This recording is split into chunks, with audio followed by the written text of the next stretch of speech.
Viska til frelsis, 37. kafli, heilun og máttur hennar. Heilun er ævarforn aðferð sem notuð til lækninga og endurnæringar. Margar aðferðir eru notaðar og misjafnt hvað hentar hverju sinni. Í heilun felst í raun að senda orku á annan einstakling til lækninga og til að öðlast betri líðan. Allt hér á jörðinni er orka og tíðni í misjöfnu formi og í mismunandi tíðni. Sá sem hugsar sendur orku af stað frá líkama sínum sem síðan hefur áhrif á aðra og umhverfið. Því má segja að fyrirbænir séu í raun eitt formið af heilun.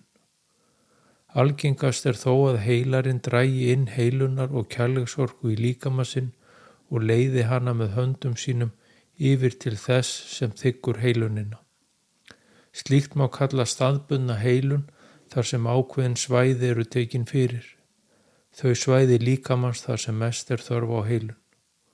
Orkan losar spennu í líkamanum og kemur orkuflæði líkamans á eðlilega hreyfingu. Líkami okkar er ein orkustöð en megin orkustöðvar og orkubrautir eru þar sem orkan fer Þegar okkur líður illa, andlega eða líkamlega, raskast orkujafnvægi líkamans og orkustöðvana og það skapar vanlíðan. Einn megin þáttur í andlegri opnun er að koma jafnvægi á orkukerfi líkamans, orkustöðvarnar og orkubrautirnar. Þannig að hver orkustöð sé í jafnvægi og orkuflæði í líkamanum sé eðlilegt og í jafnvægi. Einnig er mikilvægt að stjórna hugsunum sínum í jákvæðar og kærleiksríkar áttir því neikvæðar og illar hugsanir raska orkujafnvægi líkamans og skapa vanlíðan og spennu í vefjum líkamans. Því hefur sá sem hefur gengið í gegnum andlega opnun og vaknað til sjálfsmeðvitundar öðlast eiginleika til að draga inn heilunar og kærleiksorku í líkama sinn og miðla henni til annara. Þetta getur hann gert með höndunum með staðbundinni heilun, en einnig með orðum sínum og kennslu sem hafa róandi áhrif á þann sem hlustar og þannig virkar það sem heilun því slík orð og kennsla virka á sama hátt og heilun og veita ró og jafnvægi. Einnig getur andleg og opin einstaklingur miðlað orku með nærveru sinni og er það enn ein heilunar aðferðin. Allir geta í raun heilað með einhverju þessar aðferða, hvort sem það í gegnum hendur sínar, með nærveru sinni eða hugsunum. Sá sem hefur löngun til að hjálpa öðrum, hann getur. Heilun er í raun meðfæddur hæfileiki sem allir hafa.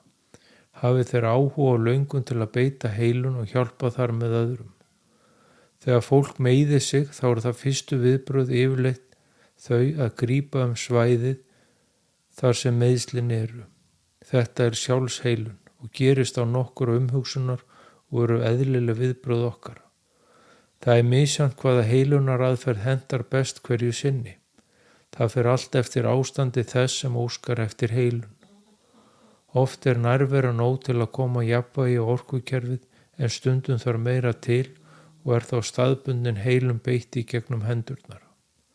Eðlilegt ástand fólks er að vera í jafnvægi við Guðsorkuna og að allar orkustöðvar líkamanns séu í jafnvægi við hana. Hið jarðneska líf og hugsanir hvers og eins gera það að verkum að orkukerfi líkamanns fer úr jafnvægi. Einnig hefur umhverfi og annað fólk mikil áhrif á orkukerfi líkamans og jafnvægið.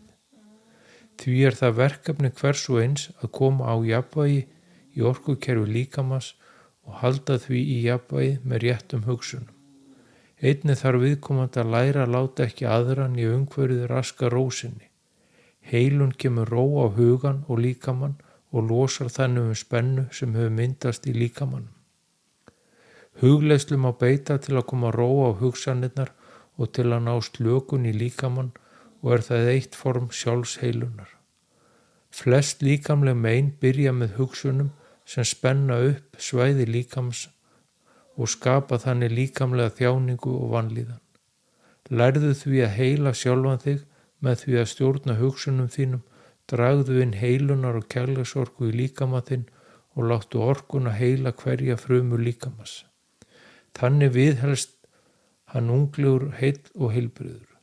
Einnig er gott að fá aðstoð frá heilara sem hjálpar þér í átt að betri líðan.